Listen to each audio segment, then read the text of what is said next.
क्या आपको पता है कि तलाक होने के बाद पत्नी और बच्चों के अधिकार खत्म नहीं होते? बहुत से लोग मानते हैं कि तलाक मिलते ही पति की सारी जिम्मेदारियां खत्म हो जाती हैं, लेकिन ऐसा बिल्कुल नहीं। तलाक के बाद भी कई परिस्थितियों में पत्नी भरण पोषण मांग कर सकती है। बच्चों के खर्च की जिम्मेदारी पिता पर रह सकती है। बच्चों की पढ़ाई और मेडिकल खर्च का सवाल उठा सकता है। और कुछ मामलों में पत्नी को एक मुश्त या नियमित गुजारा भत्ता भी मिल सकता है। लेकिन सवाल यह है, पत्नी को कितना पैसा मिलेगा?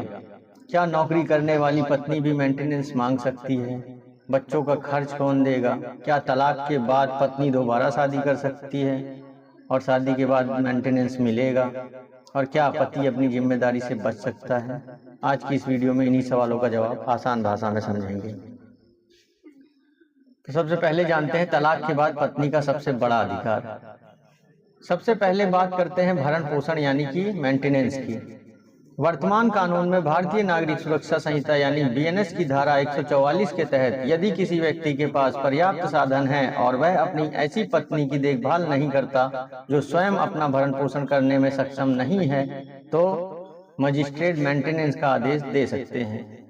और सबसे महत्वपूर्ण बात, इस प्रावधान में डाइवोर्स्ड वाइफ यानी तलाकशुदा पत्नी को भी वाइफ में शामिल किया गया है, बशर्ते उसने दोबारा शादी ना की हो। यानी सिर्फ यह कह देने से कि हमारा तलाक हो चुका है, अब मेरी कोई जिम्मेदारी नहीं है, बात नहीं बनेगी। कानूनी जिम्मेदारी अपने आप खत्म नहीं हो जाती है। क्या नौकरी करने वाली पत्नी भी मेंटेनेंस मांग सकती है? यह सवाल बहुत महत्वपूर्ण है। अगर पत्नी नौकरी करती है तो इसका मतलब यह नहीं है कि उसे हर परिस्थिति में मेंटेनेंस नहीं मिलेगा। अदालत परिस्थितियों को देखती है, पत्नी की आय कितनी है, पति की आय कितनी है, दोनों की आर्थिक स्थिति क्या है, बच्चों की जिम्मेदारी किसके पास है, जीवन स्तर क्या था और वास्तविक जरूरतें क्या हैं। इसलिए यह कहना सही नहीं होगा कि पत्नी नौकरी करती है तो मेंटेनेंस कभी नहीं मिल सकता। हर मामले का फैसला उसके तथ्यों और परिस्थितियों के आधार पर होता है। अब बात करते हैं बच्चों का अधिकार, जो सबसे महत्वपूर्ण है। माता पिता का तलाक बच्चों के अधिकार को खत्म नहीं करता। बीएनएस की धारा 144 के तहत यदि पर्याप्त साधन वाला व्यक्ति अपने ऐसे बच्चे का भरण पोषण करने से निग्लेक्ट या रिफ्यूज करता है तो स्वयं अपना मेंटेनेंस नहीं कर सकता, तो मजिस्ट्रेट मेंटेनेंस का आदेश दे सकते हैं। इसका मतलब है कि बच्चों की पढ़ाई, भोजन, कपड़े, रहने और अन्य आवश्यक खर्चों की जिम्मेदारी केवल इसलिए खत्म नहीं हो जाती क्योंकि माता पिता का तलाक हो गया है। हिंदू कानून में भी Hindu adaptation and maintenance act 1956 की धारा 20 बच्चों के मेंटेनेंस से संबंधित है और माइनर चाइल्ड के मेंटेनेंस का प्रावधान करती है। अब जानते हैं बच्चों की कस्टडी किसे मिलेगी। ये भी एक बड़ा सवाल है। तलाक के बाद बच्चा माँ के पास रहेगा या पिता के पास? इसका कोई ऐसा नियम नहीं है कि हर मामले में बच्चा माँ को ही मिलेगा या हर मामले में पिता को ही। अदालत का सबसे महत्वपूर्ण कंसिडरेशन होता है बच्चे का वेलफेयर यानी बच्चे का सर्वोत्तम हित। हिंदू विवाह अधिनियम की धारा 26 में कोर्ट को बच्चों की कस्टडी, मेंटेनेंस, एजुकेशन के संबंध में आदेश देने की शक्ति दी गई है। इसलिए बच्चे की उम्र, शिक्षा, देखभाल, माता पिता की परिस्थितियां और बच्चे के हित जैसे कई पहलुओं को देखा जा सकता है। अब जानते हैं क्या पत्नी को एक मुश्त पैसा मिल सकता है? जी हाँ, कुछ मामलों में पत्नी को परमानेंट एलिमनी यानी स्थायी भरण पोषण मिल सकता है। उदाहरण के लिए हिंदू विवाह अधिनियम की धारा 25 के तहत कोर्ट परिस्थितियों के आधार पर एक मुश्त रकम या मासिक आवधिक रकम देने का आदेश कर सकती है। इसमें पति पत्नी की आय, संपत्ति, परिस्थितियां और अन्य प्रासंगिक बातें देखी जाती हैं। इसलिए मेंटेनेंस का कोई एक फिक्स अमाउंट कानून में तय नहीं है कि हर पत्नी को 10,000 मिलेगा या 20,000 ही मिलेगा।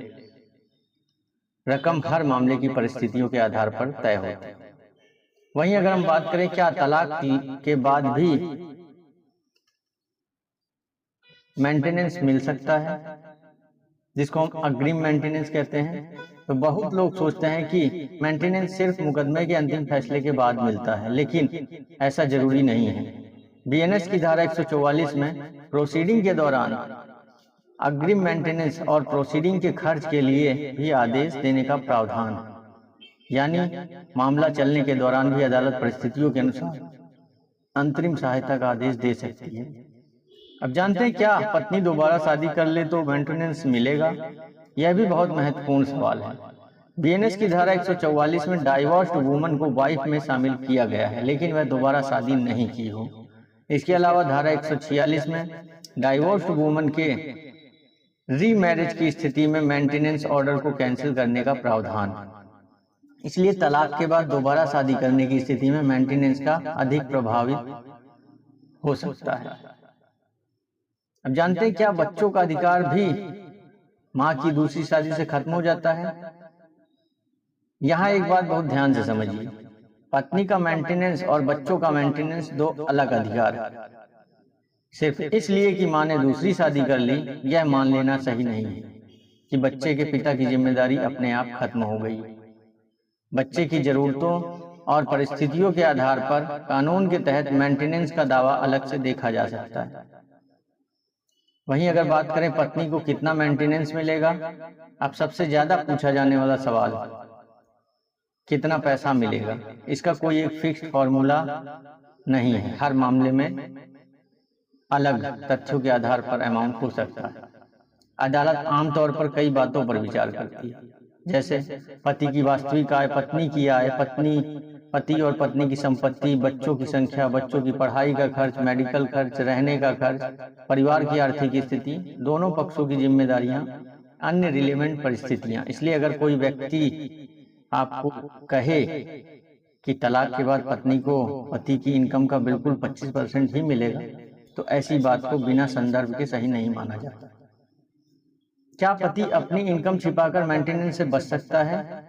अगर पत्नी अपनी वास्तविक आय छिपाता है तो मामला इतना आसान नहीं होता। अदालत परिस्थितियों और उपलब्ध साक्ष्यों को देखकर आर्थिक क्षमता का आकलन कर सकती है।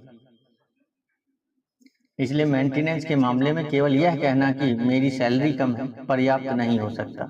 यदि दूसरे पक्ष के पास इसके विपरीत विश्वसनीय सामग्री है, विश्वसनीय साक्ष्य हैं,